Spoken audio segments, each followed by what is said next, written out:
Welcome again, everybody, to another episode of Friends Occasionally Not Disagreeing. Woo! Yeah, good energy tonight. We got Dave with me here tonight. This is Cody, just the two of us talking about the most recent Marvel movie, Guardians of the Galaxy 3. We'll get into that in just a minute here. I'm going to throw Dave a question rather than ask him what he's been up to, just to throw him off guard here. So, Dave, how was your surprise party? My surprise party was awesome. So I'll just do real quick. We had some people over, including Cody and a few other couples, and knew that it was going to be just a fun get together, but did not know that my wife was planning it to be a surprise 40th birthday party for me, because I got that coming up in less than a month. It was Taskmaster themed. So I'll just go ahead and say, if anyone out here has not heard of Taskmaster, that is an amazing thing to get into. It's a UK show with comedians. It's very smart. It's very funny. There are 15 freaking seasons of it. A lot of it is available on YouTube. So check that out. You will not be disappointed. And the party was fantastic. How about you, Cody? What's going on with you lately? Well, I started some summer projects because I'm officially on summer vacation now from teaching. So one thing it's kind of impromptu started yesterday was, and I've talked about doing this for a long time, but I'm going to try to finally watch all the James Bond movies this summer. Oh, wow. Because I should have time for them, and I've owned the box set for like 10 years, and I've never seen them all yet. There's still probably like 10 I've either never seen or have only seen little chunks of. So I went back and started movie 1 yesterday, Dr. No again, which I have seen like 4 times because I've attempted this like 4 times and just have not ever gotten through it. But that's kind of a little summer thing I added in for myself. And then been playing a little Zelda with the kids a little bit last couple days and having some fun there. But it's been always a challenge because we kind of split the playing time 3 ways, and we actually set like a honest to God timer for like everybody's turn to be like, you get 30 minutes, you get 30 minutes, you get 30 minutes, and then it's bedtime. Otherwise, everybody complains, but everybody still kind of complains because inevitably you're stuck in the middle of something you are really excited about as the time runs out. And so we have to make some minor tweaks here and there. But Dad, I have to pee. You piss your pants. It's part of your 30 minutes. Part of your 30 minutes. Don't take too long. But that's been pretty good so far. And I want to also give a weird shout out to a couple books I've been reading, which is not something I always shout out, but I've made it about 2/3 of the way through the novel Visit from the Goon Squad, which I mentioned, I think, in a previous podcast here, which is by Jennifer Egan, but got a really bizarre, I won't go into the plot, but it's got a really bizarre storytelling style where like a minor character in one chapter becomes like the major character of the next chapter, and oftentimes the major character from the previous chapter is just like gone from the story. So like it's progressing through time chronologically, but like we're seeing characters kind of like drop off as the story goes through, and then there's some weird like unexpected crossovers between some of the contemporary characters also. So that's been pretty good. And then one last shout out to something I did not think was going to be good. I thought it was a joke. When we were at C2E2 this year, we walked past a booth and a guy handed me this graphic novel, which was really thick, like 400 pages. And it is called Hunter Ninja Bear. Okay. And the description on the back does it no justice in getting anyone excited for this, but it basically says, like, more or less, I'm paraphrasing, it's a world where a hunter will beat a ninja, but a ninja can beat a bear. I don't even remember now. It's rock, paper, scissors situation. Yes, it's that. And I was like, this can't be good. So it's been sitting here for like 2 months. And just for shits and giggles, like 2 nights ago, I opened it up and I started to read. And first of all, I was impressed with the art inside. And then I started to read the plot, and it's like way more like mature and like serious than I would have guessed based on the title or the description. And I'm 4 chapters into it so far out of the 12 that are in the collected. Well, it's not even a collected work, so it's another odd note is the publishing company decided to only do graphic novels rather than a monthly series because they said like we're in a binge era now. So like you can't even buy a single issue of this thing. So they just pack 12 together and they're like, here's these 12. So consequently, I have looked online and these are the only 12 that are out at the moment, but actually really good through 4 chapters as it turns out. So super interested to read the last 8 chapters of that and see where that goes also. All right, very cool. Yeah, so all that stuff going on there. Okay, so well, it's kind of I don't know what's happening here. It's boiling down to Dave and I for these Marvel podcasts. Boy, I don't know. Everybody else is getting Marvel fatigue. They mentioned that, I guess, except us. Well, they're fools after this one. They're fools to miss out on this one. Agreed. Agreed. All right. Well, we're here for Guardians of the Galaxy Volume 3, which I think, especially in phase 4, we have all these new properties. So this was kind of one, I guess Ant-Man 2, but this was really one, I think when you looked at the release schedule, you were kind of like, that one's coming up, and I know that's going to be a big movie. Or is this phase 4 or is this beginning phase 5 now? I think this is part of 5, Is but I this the could be beginning wrong. 5? Maybe it is the beginning 5. Either way, it was an established group of characters, which I think has almost universally positive praise with their role in the MCU. I mean, Ant-Man has some people that don't really enjoy Ant-Man, I know, and some other characters are kind of. But anyway, this group's been around since pretty early on, phase 2, and a lot of questions coming into this one, I think, regarding some of the situations in the movie. They had kind of hinted at Rocket's plot was going to be a big part of this. I'm Yeah. always stupidly kind of interested, like what they're going to do with the Groot in each of these now, because he's been in like so many different iterations himself at this point. They had the Quill Gamora romance that kind of came and went, and then we had new Gamora, and was that going to happen in this movie or not? And then, of course, we had another villain that was kind of intriguing based on the backstory with Rocket here in this one as well. And then we have all the characters we just love back as well, Drax and Mantis and Nebula and everybody else. So, Yeah. I guess what were your kind of expectations, or how excited were you for this movie to come out? I would say mid to high. I do really enjoy the Guardians as a team. I think that their movies are really fun. The holiday special, I had mixed feelings about, so I was like, oh, if this is going to be more of that, then maybe it's not going to be too exciting. But this movie just like blew away my expectations. Oh, Basically, I really loved it. I think this is the best MCU content since Endgame. wow. So take that as you will. That includes all the Disney Plus shows since they've all come out since Endgame. Um, I don't know. We'll get into rankings and ratings later, I guess. Interesting. But Wow. Okay. man, it's so good. It's got me all excited to talk about this now. So we've seen each other a couple nights recently, and we haven't gone into our feelings on this, kind of saving I've it for this. So, specifically avoided the okay. conversation since I knew that this was coming up. Yeah. That's awesome. That's awesome. All right, well, let's get into this. We'll do full spoilers on this one as well tonight. So if you haven't seen the movie yet, I guess come back to us as soon as you have, but hurry, because I'm not sure how much longer it will be at the movie theaters at this point. And you should have seen it by now anyway. So there's that.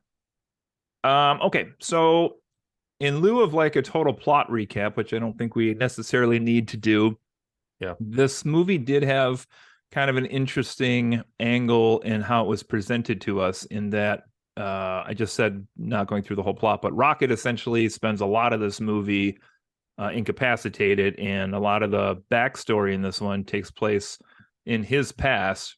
And so we do kind of get like this parallel stories in this one, which we don't get in a lot of Marvel movies, of like the past and the present being Yeah. told, an alternative little chunks here.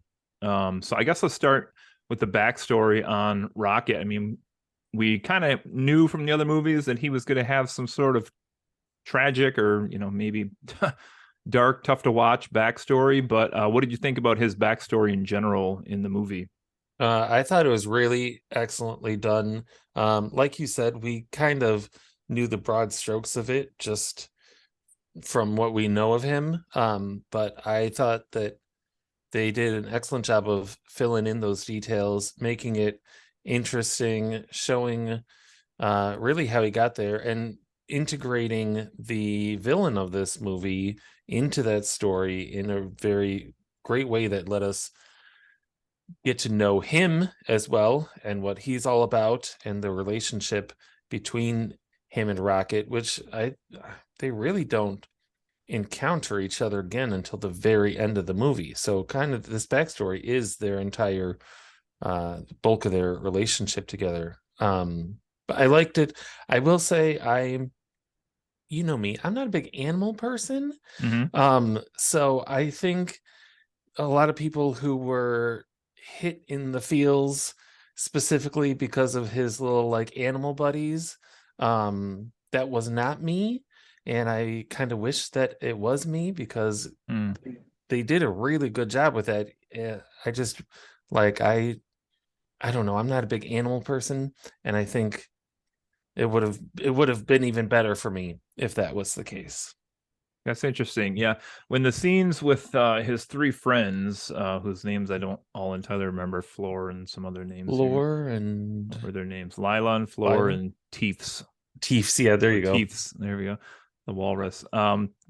Their sections were really sad, but it was kind of interesting because maybe because I am an animal person, I was like, well, they're just playing up this animal part for extra emotions here. So Yeah, I think so. I was a little jaded actually watching it Oh, that's funny. just to be like, oh, they're playing this up for emotions. But it was sad, and they're well, they are directly harmed in the movie as well. I mean, as like I said, it's a dark backstory. I know the Yeah, movie got a shout out from PETA. Is it PETA, the yeah. animal organization? Yeah, Hmm.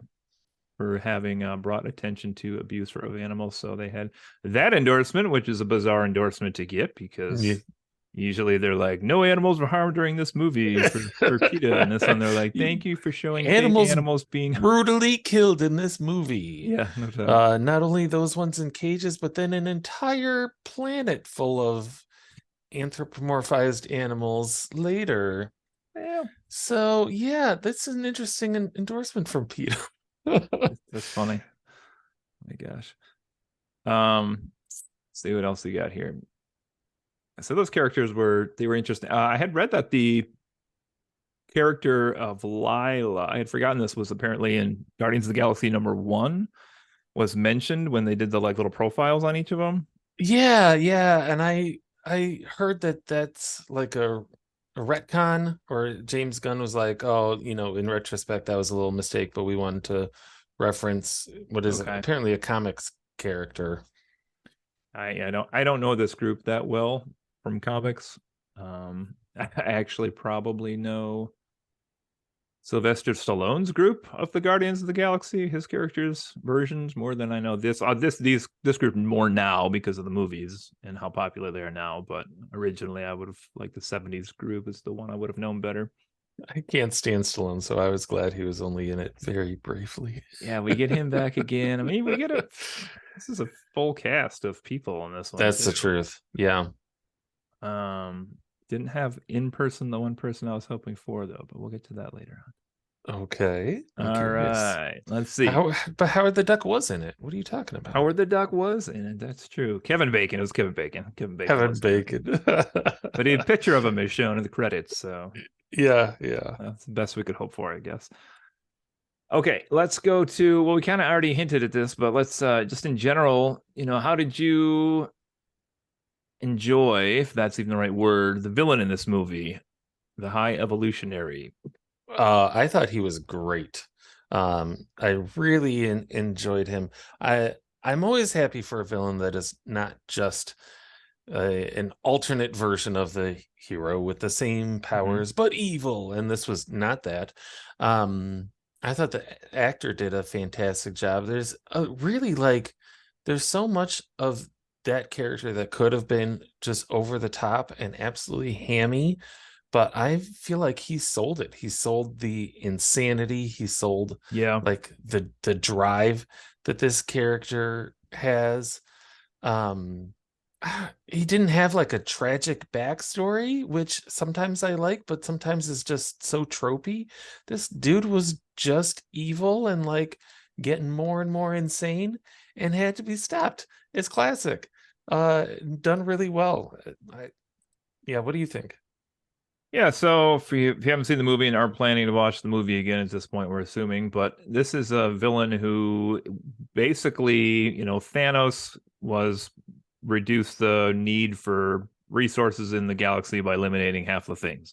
There's like the more tropey ones you mentioned, like Red Skull and other people who are just like, we want to take over the world. But this guy's drive essentially was like trying to achieve perfection in like a race that he was building, whether that was involving humanoid type creatures or animals that he then tried to eventually turn into humanoid type creatures. But it was really just he was never satisfied with any of the products he put out and always thought he could do better. So like his drive was continually to achieve perfection, which I suppose, taking that statement by itself isn't really a villainous thing necessarily, but definitely plays out as one when you see like the creatures and the people that are, created and harmed in the process of this crazy guy's, because he's definitely off his rocker. You hit it on the head there. I mean, Oh, for sure.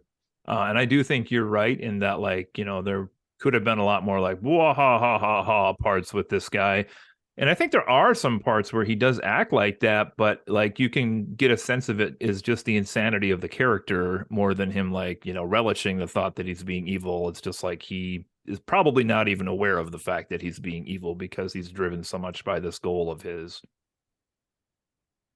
If you Yeah. can, if you concur with that.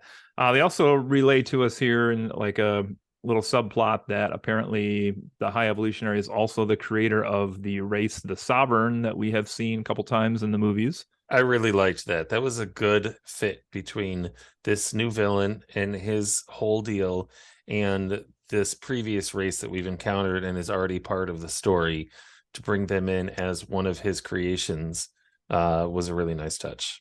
Yeah, especially because I mean they have been presented as both advanced, dangerous, but also bumbling fools. And so Yes, like true. that Very really true. fits his whole thing of like I can make you better than you are now. So yeah, I agree. That was a nice little fit to Plus connect it to some other stuff. to have Adam Warlock, who my understanding is a very, very powerful character.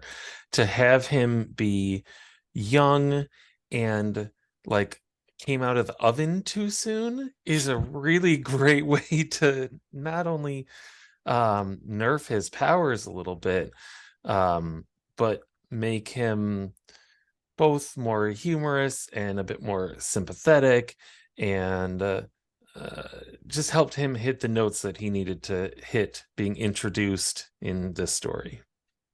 Yeah, I know he's a character that was really one I've seen pop up in a lot of critical reviews. Both, I would say two groups of people. One is the people who know the comics really well and are like, this guy is supposed to be like Thanos level powerful. Should have been tied in with the whole Infinity Saga, wasn't brought in there in time by Marvel. They showed us Cocoon, I think, in one of the movies. I don't even remember if it was There's a post-credit scene of number 2. Yeah. okay, Guardians 2. So there's those people, and then there's the other camp of people who were like, okay, you didn't bring him in then. Why the hell did you bring him into this movie? Like, what purpose did he serve to bring him into this movie and then have him be like a bumbling fool? Um, and really, I mean, he has, arguably two important things he does in this movie, which is number one, initially hurts Rocket, which causes the whole Rocket backstory. Yeah. And then two, I believe somewhere towards the end, he does something to like help the group, right? Well, yeah, he saves Peter, Yeah. Oh which yes, nearly dies trying to cross from ship to ship. Yes, that's right. So I don't know. This is I kind of agree. Now that you say that, I suppose if you did just lift him out of the script entirely, patch up a couple of holes pretty easily, I think it'd be okay. But I enjoyed him. I don't know. what did I just see him in? I had like the TV on mute. Was the I don't know the name of the movie, but it was the one with no, not Jason Sudeikis. What's his name? Oh Is it God. We're the Millers with Jason Sudeikis? Oh, maybe it is Jason Sudeikis where he plays the son. Yeah, and Okay, Jennifer yeah. That Aniston. that Yeah, was yeah, on yeah. mute for some reason. I don't know why this was happening, but this was on mute on my TV downstairs the other night, and I was like just glancing up at the computer screen for the TV or something, and was like, that's Adam Warlock right there, still He in the also had oven." a good role in Bandersnatch, Oh, that MC. Black Mirror episode on Netflix where it's like choose your own adventure Oh, kind of thing. He's in that too.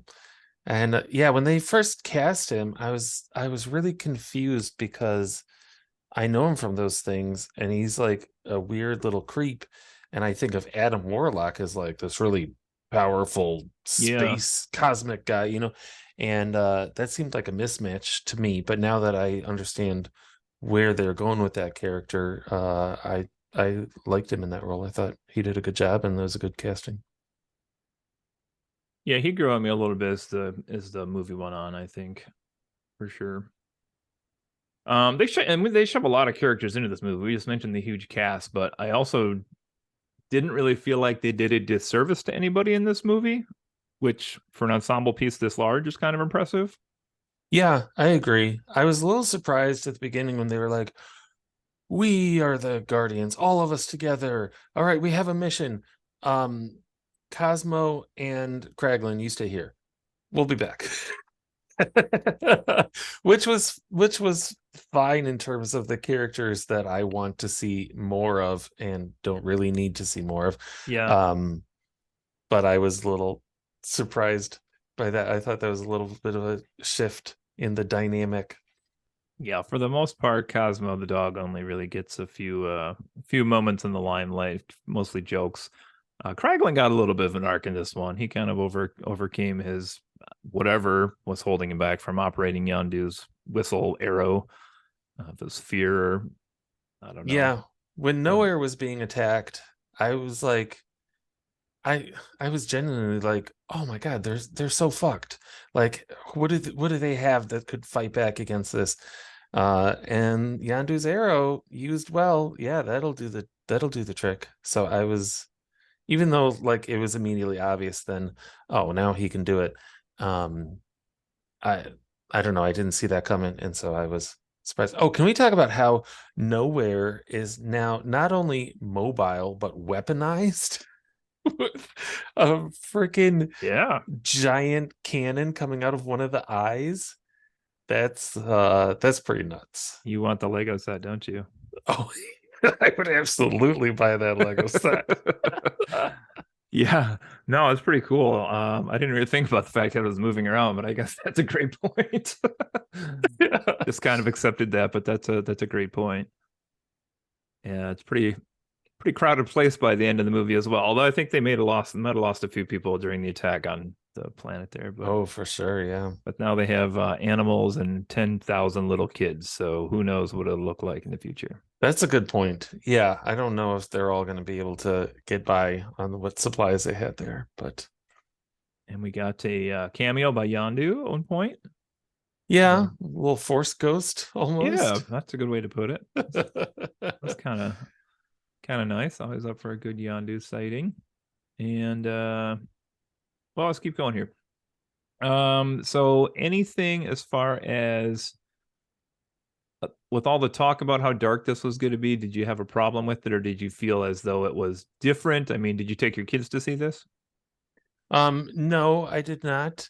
I would show my kids this except for a couple of scenes really, like the face off scene, probably I'd have them close their eyes for that, and maybe when Peter is floating through space and gets all puffy, which I thought was strange and unnecessary.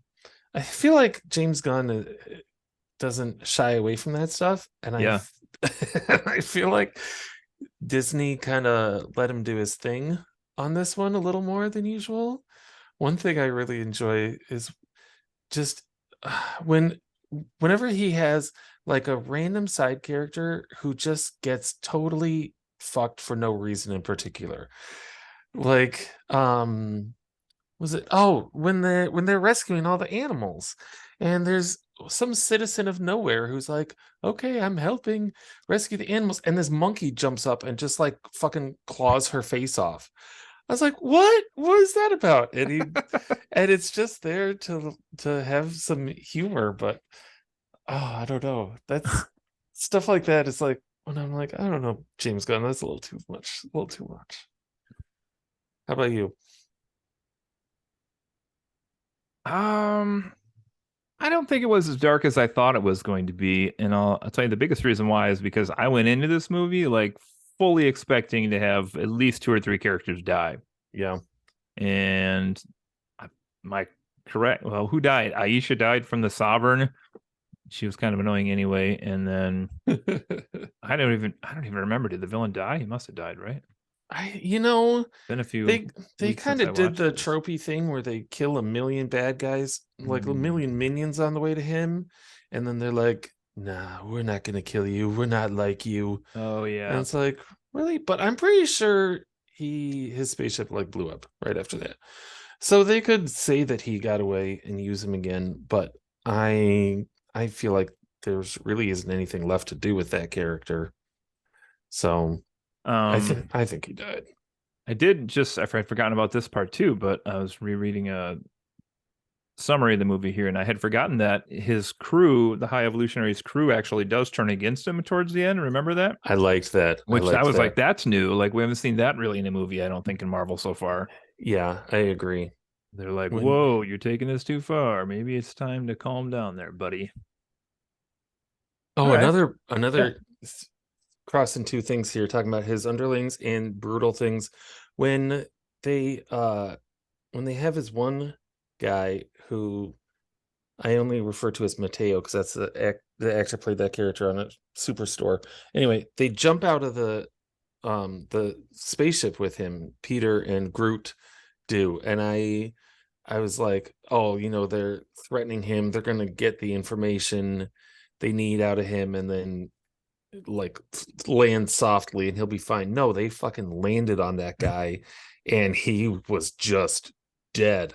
I was like, oh, okay, that was brutal, but okay, it's good. Okay, it took me a second to parse that. Was that the Thiel guy that had the stolen information?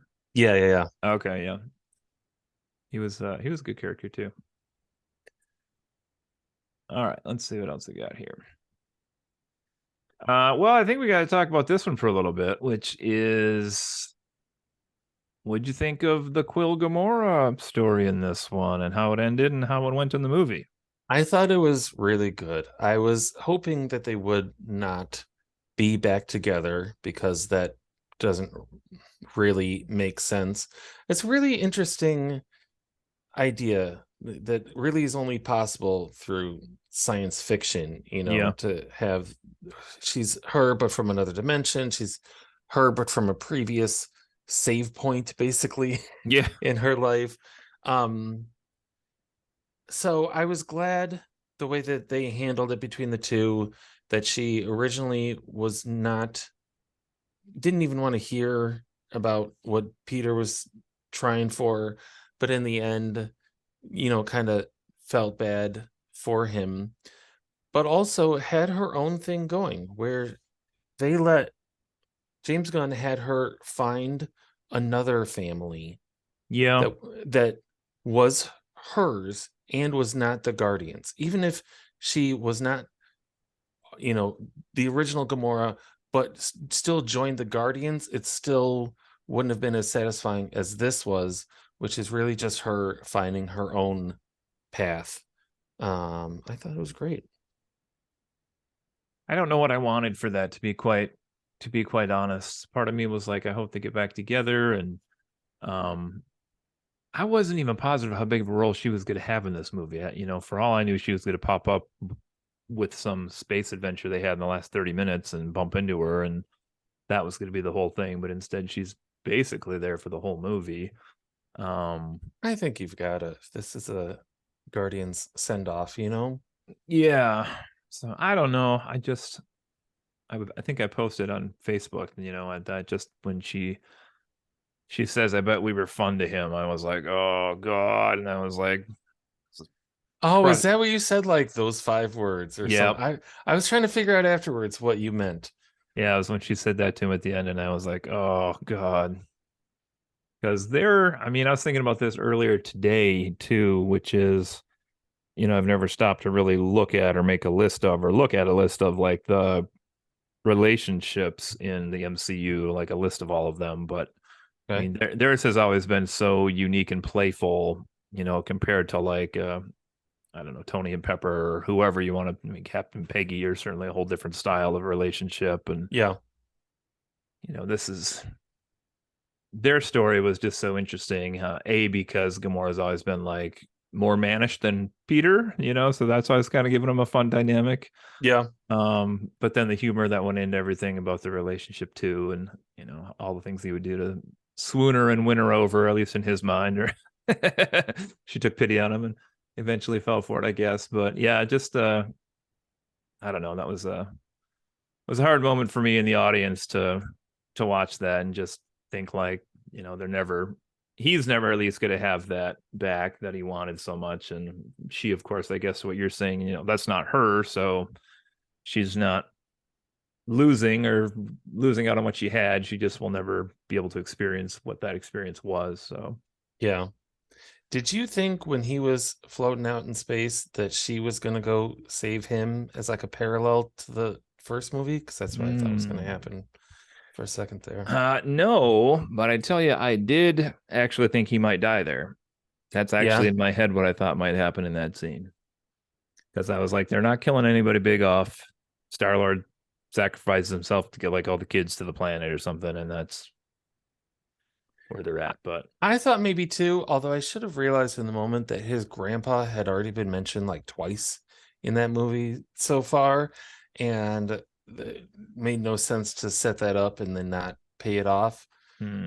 So he was never gonna. And what did you think of Adam Warlock saving him?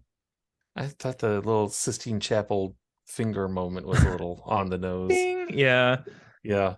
I mean, it worked. It worked for me just from the fact of like, I don't know, from maybe more of Adam Warlock's story than his story, but like he needed something to bookend why he was in the movie. So I guess if that was his shining moment, then at least he served some purpose there. Um, but honestly, I thought that was going to be it. Like if I go into this movie, I was going to say, you know, I thought Drax for sure was going to be gone. Yeah. I was going to guess one of the ladies, Nebula or maybe Mantis or somebody. Um, and then I don't know. I assumed Rocket, honestly, would be the third one. Yeah. And they had a lot of moments throughout where these characters were, set up to bite it, the big one. But so I mean, and they have the trailer moment too, where like Nebula's carrying Peter. I was, I don't watch the trailers most of the time, but I had caught that image and I was really glad when that came up early on and Yeah. was not something that was really spoiled. But in general, I feel in terms of like the fact that none of our characters died, normally that doesn't sit right with me. Like with Quantum Mania, I really thought they should have killed off Hank, or it bugged me in that movie that nobody died because it felt like there were no consequences. Um, and this is the first movie in a long time where I expected people to die. Nobody died, and I was really glad for it. Um, I don't know what needle it is that Gunn threaded with Mm. that. Um, just to the way they all have endings in one way or another, and it doesn't have to be death. And that was kind of like a lesson to me as a person who enjoys these movies and as someone who is occasionally a writer. Hmm. um that it doesn't, I don't know, it broke a mold for me, and that was Okay. really, I don't know, that meant something to me. Well, I think one of the problems we've had with the MCU, which has been running forever now, is this idea of like every film introduces more heroes to this universe, and they so Yeah. rarely die off. So we've gotten to a point where like, more than half the villains they've seen are dead, but we've increased the amount of heroes like fourfold. And it's like, what do you do with these characters to get them out of the plot? And like you said, they came up with some ideas in this one where, because let's see, Peter basically went back to Earth. But will And return. yes, we have Gamora, who's now with the Ravagers. We had Mantis, who goes off with the weird ass, whatever those things are, the Yeah, she's a force to be reckoned with now. big creepy things. And then who's Rocket left? and Rocket and Groot are on the new team, leading the new Okay. team. Drax is Drax and Nebula are basically taking care of Mom and dad. the new kids, which is what a great ending for both of them. I like it a lot. Yeah, it's kind of fun. I did I like that think part where they said like who who was it that said that, Nebula, or was it Gamora, Mantis? I can't remember which character said they didn't think Drax had purpose. Was that Nebula? I don't remember. One of them was like, I didn't think you had a purpose. Now I see your purpose is to be a dad. Oh yeah, it's like, you're Drax the Destroyer, but you're not that at all. You're meant to be a dad. I don't know. I want to see this one again so badly. I can't remember who said that, but that was kind of cool for him. I mean, what a 360 from where I thought, well, 180, I guess, from where I thought he was going to be at the end of this film, which was in a grave somewhere. So, Yeah, for sure. I Nebula, oh my God. I think Nebula has the best overall character arc in the MCU. She when she just I mean, she starts out as like a side villain. She's not even a main villain. She's a side villain, and then becomes more and more sympathetic when she's telling Gamora, like, you wanted to win, I just wanted a sister. That broke my heart a little bit. And then in Endgame, she those opening scenes with her and Tony, you really see her changing and learning. Um, she becomes, one of the heroes instead of one of the villains. And now she was essentially the leader the in this glue. movie Yeah, for sure. in Peter's place when he was out of it. And Gamora's gone, and she had her problems still, but when she found out that Rocket was still okay and was actually crying, I was like, oh man, this is amazing. And I just love that character. I really think the the the journey she has taken over these films is a really great one that I've enjoyed so That's a much. really good point. I hadn't really stopped to ever think about who has the best arc overall movies, but she's got to be right up there. I'm trying to think who you could even compare her to, like who would even be in the running. I don't even know because so many of the characters don't change all that much. Yeah, I some of mean, them are just making the same mistakes over and over again, and like they'll learn their lesson, but as an overall arc, I'm just that's a really really impressed. that's a really good question. I'd have to really. I mean, I'm trying to think who even arguably is different. Peter Parker, maybe. Doctor Yeah, Strange, possibly, but really only from the beginning when he was an asshole. I mean, yeah, it's true. wow, that's a. Think about that one some more. That's a really good question. Wow. Okay. Well, what did you think of that ending with the new team? Do you think that means? I know you mentioned earlier in one of your comments as a send off. Do you think this is the last Guardians movie, or do you think we're going to have a new version on the big screen, or is this all she wrote for the Guardians? I would predict that this is the last Guardians movie.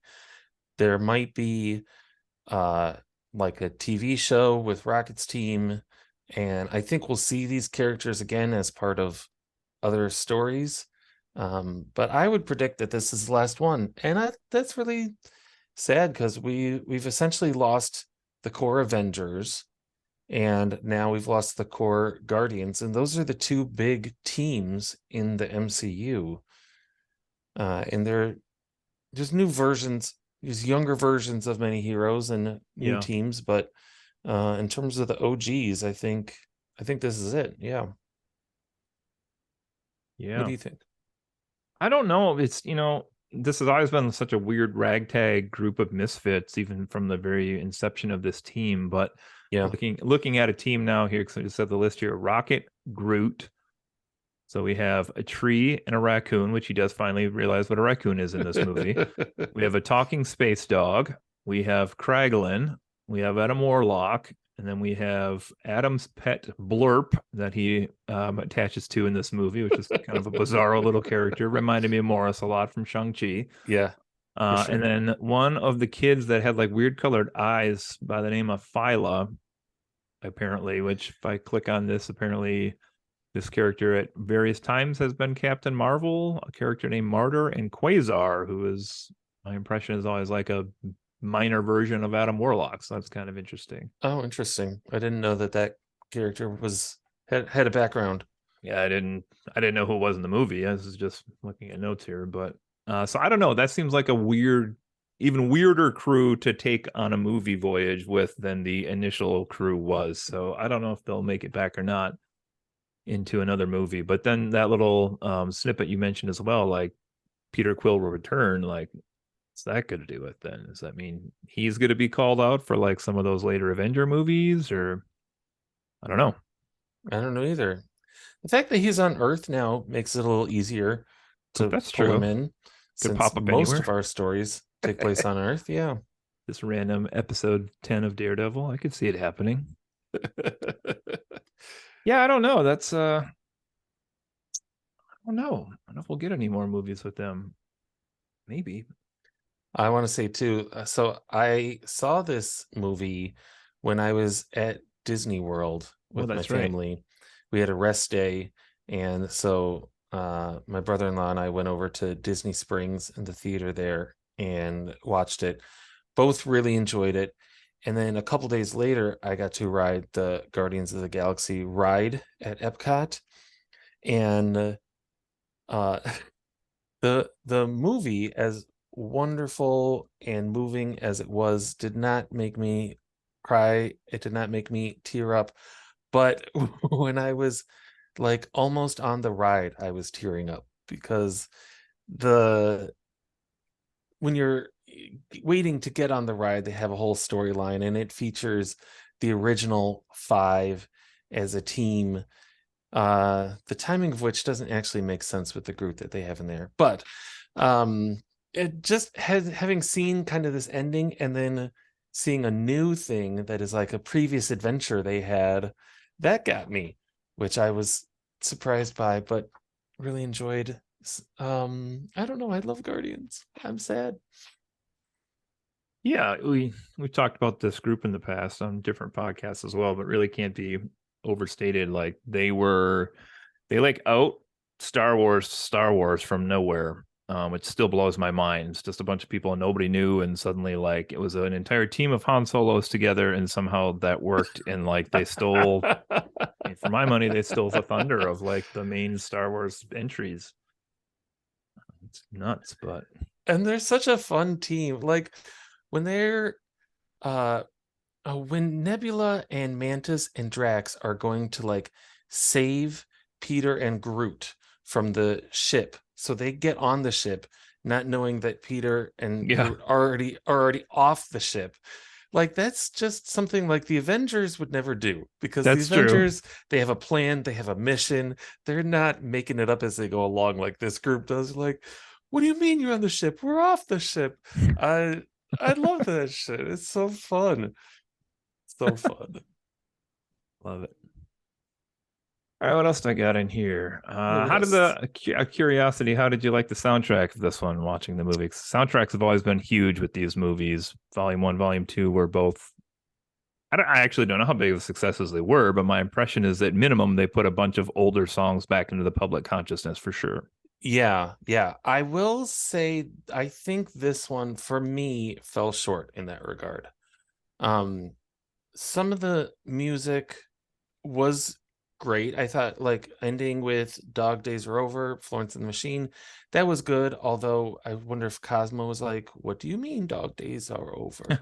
Um, But like at the beginning, for at the beginning, Rocket is listening to Creep by Radiohead, Hmm. which is a great, I love that song. It's a very sad song, but the lyrics, what that song is about is not what Rocket and Peter are sad about. It's like a totally different situation. And so I feel like they just picked like the most obvious 90s sad song and used that. Um, Same with the Beastie Boys in the hallway fight. Oh my god, we have to talk about this hallway fight. Um, not the best music, or maybe just overused in movies Yeah, at this point, in my opinion. How I about would. you? What I did would. you think of the soundtrack? When I watched it, I was really into it, and when I got home, I checked what was all on the soundtrack, and probably I probably agree. I don't maybe enjoy it as much as the other two do. I definitely need to listen to this all the way through because there's still even a few on here that I'm like, what song was that again? That I don't know. But I have a couple songs I love on here, like Space Hog in the meantime. I love that one. Do you realize Flaming Lips? That's a really fun one. Yeah, good call. Those were good. Those were good. Dog Days Are Over has come up on my Spotify like 10 days in a row now. So that's back in the rotation as well. Space As Hog is, is when they're in the colored suits, like jump in. Is that right? I don't recall. Might have been. Okay. Might have been. I think so, and I did really like that choice. That's a good point. I do like Crazy on You by Heart. Now, Creep is actually a song that if I don't hear again the rest of my life, I'm okay with that. I think at this point, I because I've think heard it that's the so many way times. Radiohead feels about it as well. I'm sure, right? But and then there's a lot of deep cuts on this, but I can't fault him for that because I did not know a lot of music in Volume 1 and Volume 2 when they came out, and then afterwards was like, yeah, this stuff's great, you know. But in general, my first impression is I liked the other two a little bit more. But this is also focused on a different decade for them. Well, I shouldn't say that because this is actually all over the place, so that's not true. Well, There's a 90s influence in this one, there's I feel yeah, well, like. no, I feel like the first one was 70s, the second one was 80s, Yeah. this one was 90s, and then at the very end, Rocket pulled up the 2000 playlist and played Dog Days Are Over. Okay. Um, That's and probably.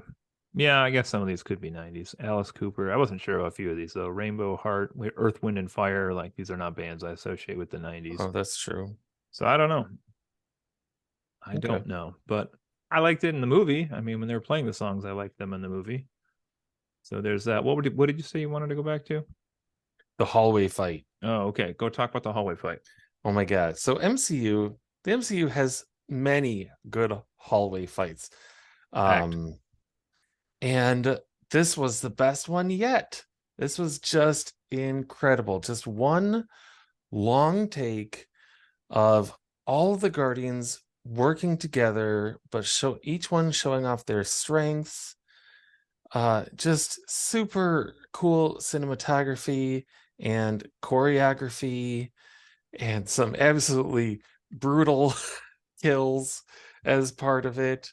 That's just when it comes to like combat, the combat element of this team, that's peak Guardians. Yeah. It was really it was amazing. And I had, we kind of got shown what each member of the team can do earlier against Adam Warlock, but that was like them fighting him one at a One time. on one, right? And this is like all of them together kicking ass.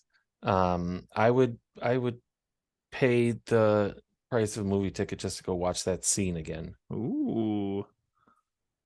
It's so Yeah. good. No, they were firing on all cylinders, and that was with Gamora as well, right? At that point. So Yeah, yeah. really felt like old and new, I guess, both because of who was there. But yeah, good call. Great scene. Well, that might actually answer one of the questions I have coming up for you here. So all right. Anything specific? Well, I got one more here I want to ask you about. The villain in this one. So I don't know Yeah. if you've delved into this online or not, but I think we haven't had a podcast. I don't think we did. We even do a Quantum Mania one? Yeah, we did, right? Or did we not? I don't think we did. Did we totally skip that one over? We might have because nobody else watches these besides you and I. I think we did skip that one. Okay, well, okay, so we may not have had a movie since the whole Jonathan Majors things went down. And not to Ah, get too far into the weeds on that particular subject, but I have seen on some articles praising this movie and praising, I'm gonna butcher his name, is it Chad Wookie? Chuck Woogie, there we go, the villain in this movie, the High Evolutionary, being such a good character that some people now want MCU to retcon and say that this is a variant of Kang and have him play Kang going forward because he is that's a bit not in racist. potential trouble. That's a bit racist. Well, I think they were praising his His performance performance, more yeah. so because it seems like very few people I've seen have a problem with this guy's performance at all. It's mostly mostly praise. And basically they were pointing out that since we have variants introduced, like this guy Yeah. could just be a variant of Kang. The problem for me would most likely be that they've already shown like an arena full of variants that are all Jonathan Majors. That So whole there's scene was such a mistake, they shouldn't man. have quite gone that far with that one. Um, yeah, I don't know. I don't see that happening, but it's an interesting idea. And I do think that he did an absolutely outstanding job. Yeah, I agree. I mean, we watched Loki and even Ant-Man 2. I thought Jonathan Majors also did a really good job, but I guess we'll see what's going to happen. That's like, I mean, I don't know what you do if you're Disney at this point. I think they're seem like they're just going to keep pushing until something stops the train and they have to figure it out. But they probably have a little bit of time because I don't know who the villain is in Captain Marvel 2, but I assume it's not him. I don't know. Yeah, you know me, I try to avoid this stuff, so I have no idea. So interesting times, though. We'll see, I guess, where that ends up at. Okay, well, my last couple questions here then are I was going to ask you to tell me what your favorite moment of the movie was. Was it the hallway scene then? Was that your absolute favorite moment in the movie? Open the fucking door. Oh my God. First F word in the MCU. That That was was so so funny. perfect. I loved it so much. Oh, what? Open the fucking What do we, door. and then what? Open the fucking door. Um, so good, so unexpected. You know, you would think they'd give it to Samuel L. Jackson or to Deadpool. Yeah, good But call. no, this is another one I think where James Gunn was like, "Listen, you guys fired me. I'm coming back to do one movie. I'm gonna kick ass in this movie. I'm gonna do something really incredible. And if you don't like it, you know what? Whatever, because I'm out of here." Yeah. So he's pushing the envelope a little bit and just absolutely killed it in that moment. I love that joke. But yes, overall, the hallway um has got to be it. Can we Nathan Fillion and his running bit about his incompetent subordinate? Also good. That was so good That was too. also really good. I Every forgot about time that that. came up. And just to put him in that absolutely ridiculous outfit in the first place, they're like, yeah, you can be in the movie, but wait till you see what you're gonna wear. Overall though, yes, hallway fight. How about you? Yeah, that hallway fight is pretty good. I don't know. I guess I'd have to think like some of those recurring bits, which you mentioned with the subordinates and stuff too. But a lot of the banter just between Mantis and Drax, like to me, that was like the holiday special carried over just because those two continually are at each other's throats so much. And I am Yeah. here for every second of it. I love their relationship at this point. Um, just and they're just so brutally honest to each other too. Like it's sometimes it's played as a joke by the other one, but it's just they're so brutal with each other. And What I is just Drax's line like? Oh, we're being mad again, Mantis, you asshole. it's so funny. Oh my god. No, best moment was Kevin Bacon's picture in the newspaper God, for sure. No, I don't false. no, that's false, obviously, but that's tough. Boy, I don't know. Probably not Rocket's backstory, but I don't know. Probably just the banter between the characters, I guess. I don't know if there's a singular moment, but what was I just gonna say with crap. Just forgot. I had a thought and it went and it's gone.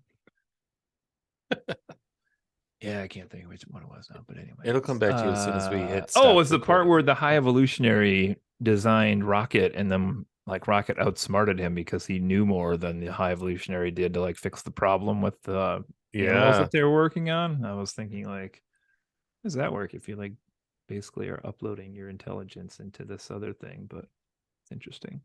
Rockets or rockets, raccoons are just that smart, I guess.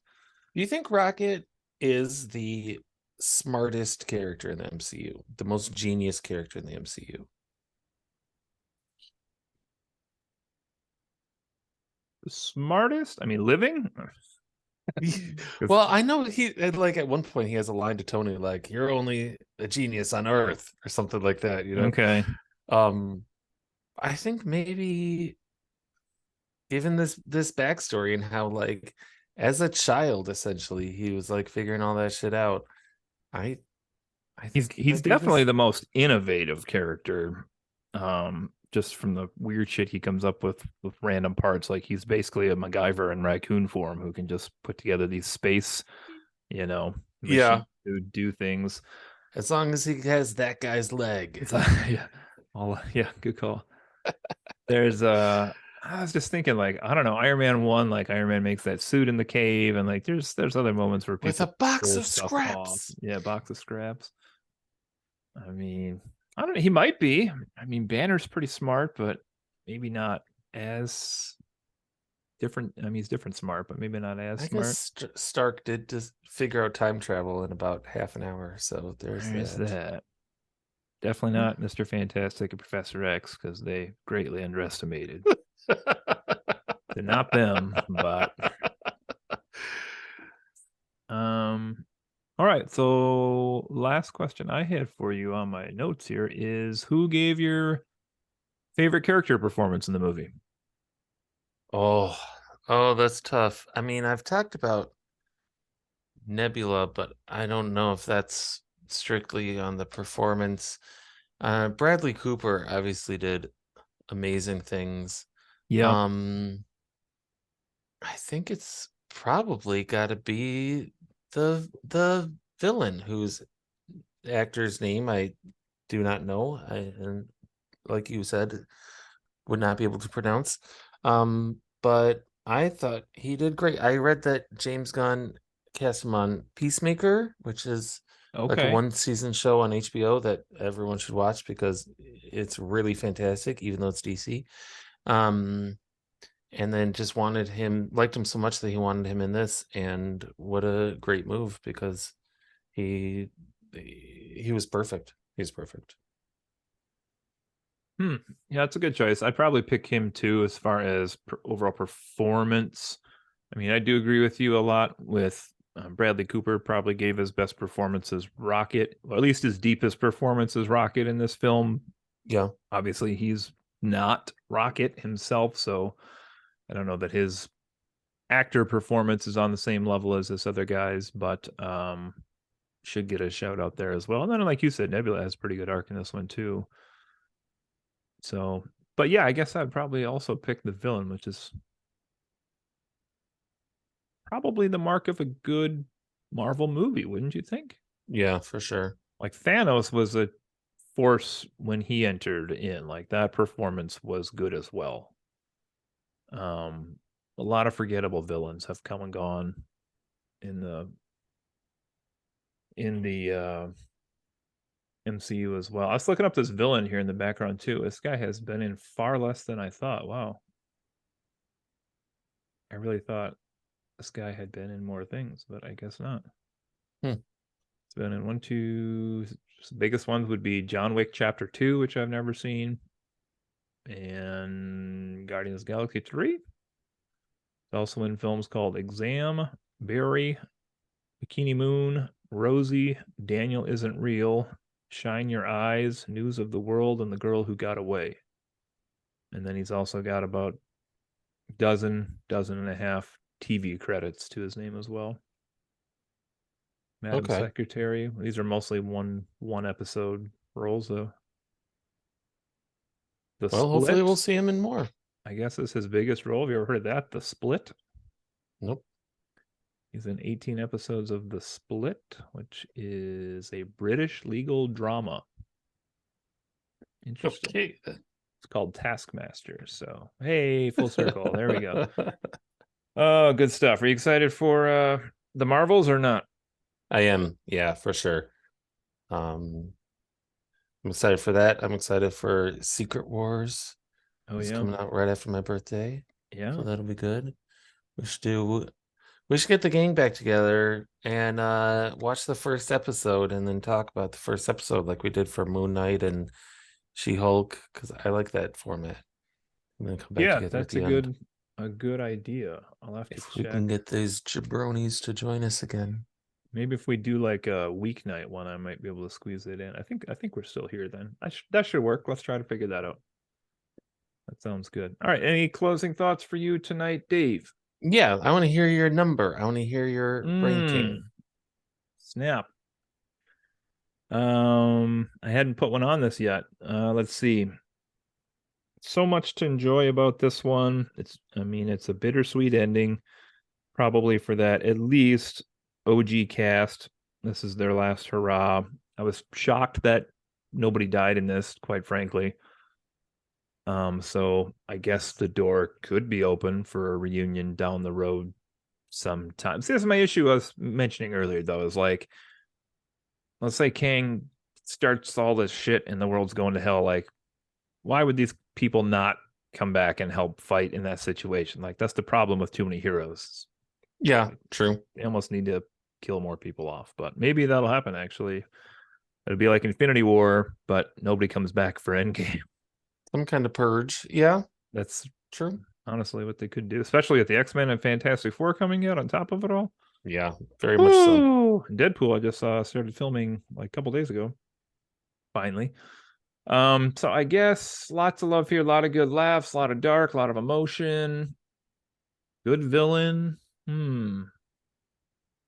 I'll give this an 8.5 out of 10. Okay. A little higher than I thought I was gonna give it, but I hadn't come up with a number yet. So how about you?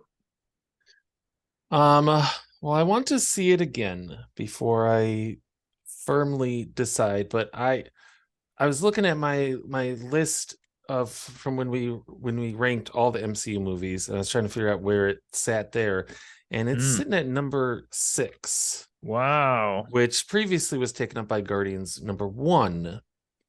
But it could push past Thor Ragnarok or OG Avengers if seeing it again I like as much as I liked it. Numerically, I've decided on a 9.2. Wow. Which is extremely high for me. I think I've made it clear that I love this movie. You enjoyed this more than I thought you would. Not for any particular reason, but just you came out of the gates saying you loved it. So so if this was 4, what are your 3 above that? If this was as high as 4? Endgame, Infinity War, Civil War. Okay. And then, like I said, Avengers and Thor Ragnarok. And then Guardians 1 and 2 are in my top 10 as well. So it's not really surprised that this one would be there too. I didn't keep my notes. I could probably find them on here, but I didn't keep. Oh, I've got your rankings, buddy. Oh, you do? Yeah.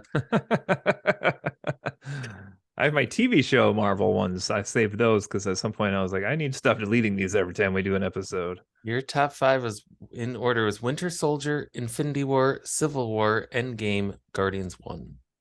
Wow. Okay. I'll have to revisit that for, I don't even know. I was going to say episode 100, but that actually seems closer than it seems like it would ever be. So now it's all about Secret Invasion. We'll see if it can top Hawkeye as the top of my list here.